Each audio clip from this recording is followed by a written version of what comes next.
Hey everyone, oh my gosh, I've had some technical difficulties, my computer isn't working, and so I'm now on my phone.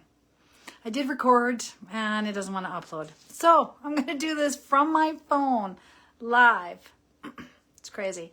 Technology, right? It's awesome when it's working. Not so great when it isn't, of course. So, today's episode. Did you know that many people believe they aren't in control of their thoughts and emotions? Have you ever noticed that a positive thought or a negative thought can lead to similar thoughts, and then your body matches those emotions, right? And we feel like life is happening to us? Me too, totally.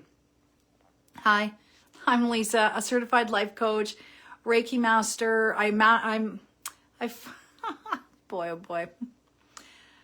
I specialize in mindset shifting. I'm a Reiki master teacher, energy healer, and intuitive guide. Welcome to my show. We're here for the human experience, where we learn how to navigate our mind, body, and spirit connections, along with the internet and computer techie issues. If you have questions about today's show or have mindset, energy,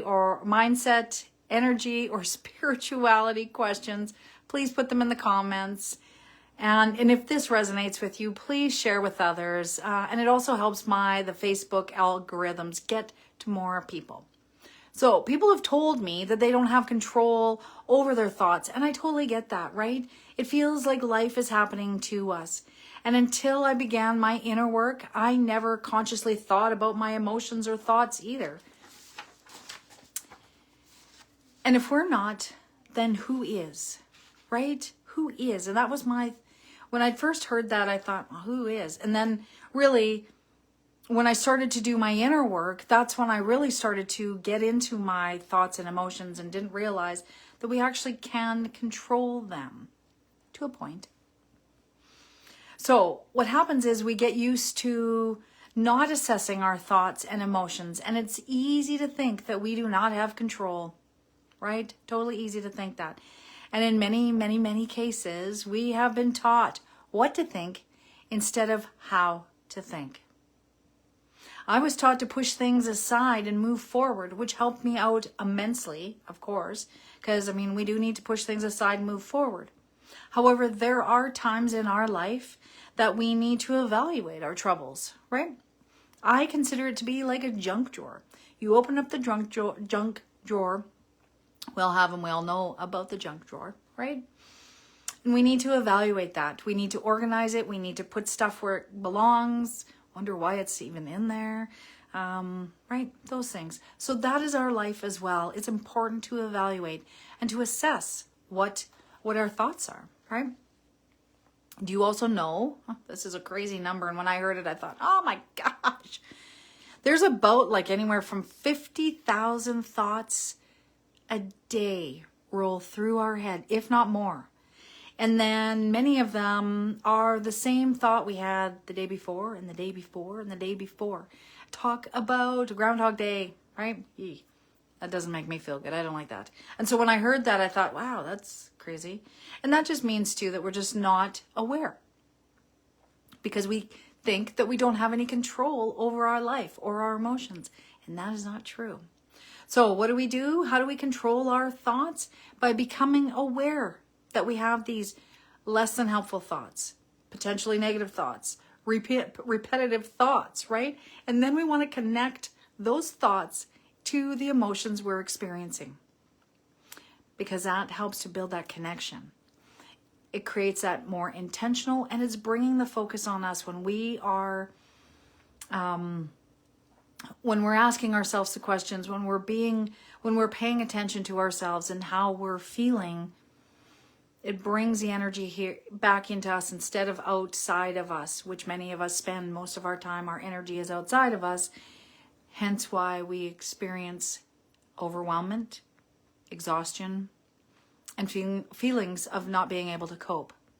So we want to connect the two, and we have to understand that bringing the awareness to the thought that isn't working for us, right? That repetitive thought, that, the thoughts, right? The thoughts. We all know the thoughts.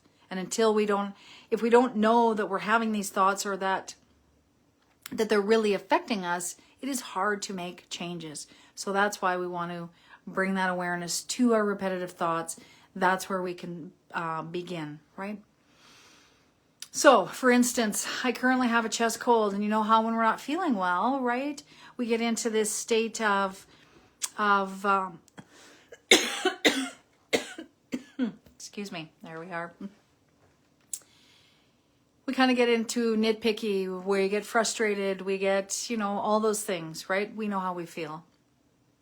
Or we know that we get a little frustrated when we don't.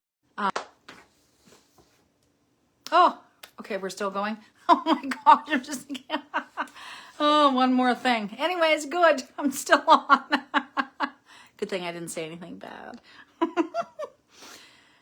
So I have a chest cold. We get frustrated. We get potentially nitpicky when we don't feel good. And what it is that we just need to have the awareness. And it was that, okay, I'm not feeling good. I don't need to get frustrated about things. I just need to take a breath, take a moment, and relax, right?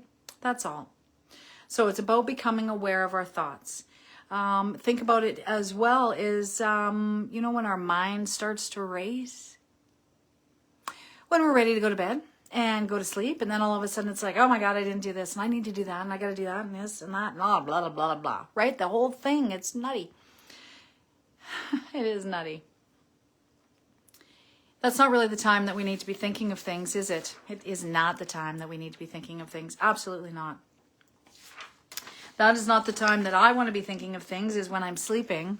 No, or trying to go to sleep. And it happened to me. It absolutely did. And now here's some of my solutions of what I do for that overrunning mind, the repetitive mind, the running down the crazy train mind, getting on the bus there.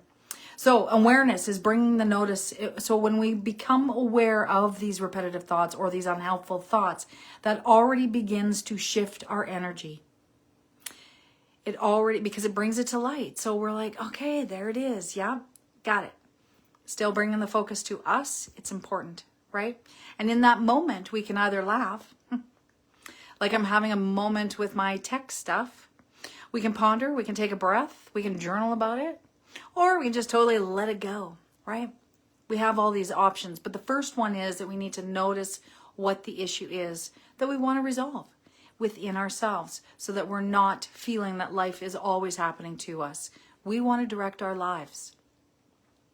We also, when we get into that, when we notice what the thought is, we also want to recognize the emotion that goes with that thought.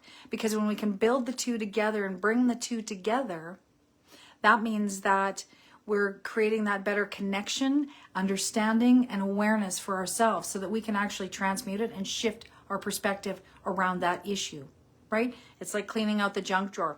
I don't know why this is in here. Or, I just got thrown in there, right? Those kinds of things. So we want to do that. So it's about that focusing on us. And our emotion system is our GPS. It's super important, and it is trying to tell us something if we're paying attention.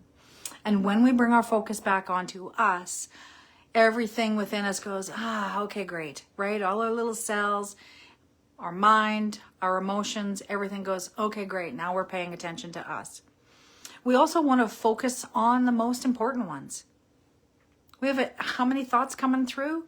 We only want to focus on what is important. Prioritize. Make a list. Set a timer if you need to, right? The other wonderful thing I like to do is command myself.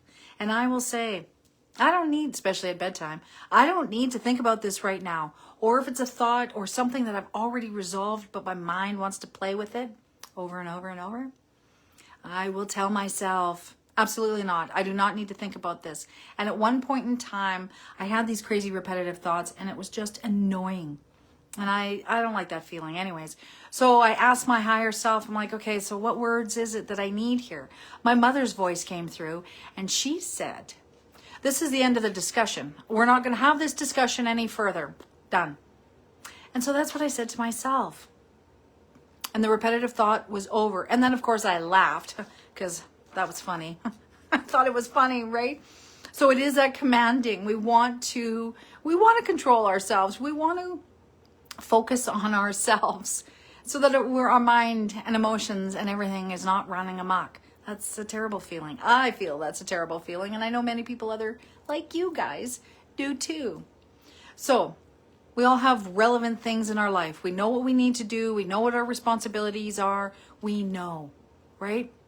So those are the things that we want to focus on. And if we've already resolved them, or if there is no resolution, then that's when we say we're not going to think about this anymore. Or we don't need to think about this right now. Be in control, right? Everything is a choice. And this is really, really important, and many of us forget. We have the skills.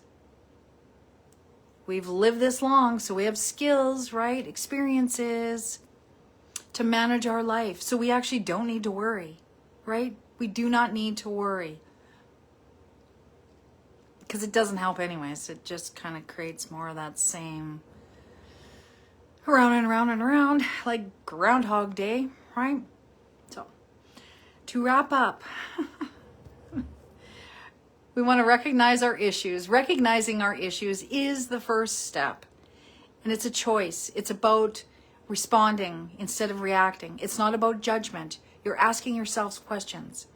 It's not about the judgment. You want to know. You want to be curious about yourself and the answers, right? Because if you're judgy, you're not going to hear the answers. We're bringing the awareness to the issue, like opening the junk drawer. It's like, yeah, we know it's there. But we don't really do that a lot in our own lives. In our own, like in our whole mental and emotional state of being. We don't assess things because we haven't been taught to. But now you know, with this live that I'm doing right now, how do we control our thoughts and emotions? By asking ourselves questions, being aware that we're having the repetitive things, being aware that we're having these thoughts. Once we know how our thoughts and emotions work, this allows us to be more deliberate and intentional with our lives. It totally works. It does. It's amazing how when we start to recognize our thoughts and emotions, it's kind of like, oh yeah. So when we combine our thoughts and emotions and feelings, it is like that epiphany. It is that knowing that, you know the zone, right? You know when things are in alignment for you. You know when things click and make sense. Knowing our thoughts, knowing our emotions starts that process, and it does get better and better. So the more that we bring these two aspects together, our thoughts and emotions, our life, we begin to feel better, and our life gets better because we don't feel so exhausted, tired, right? Mentally exhausted, right? Physically exhausted, right? We are creating more control and more confidence than we ever have in our life. Control of our thoughts and emotions is that, creating that control. And for control people,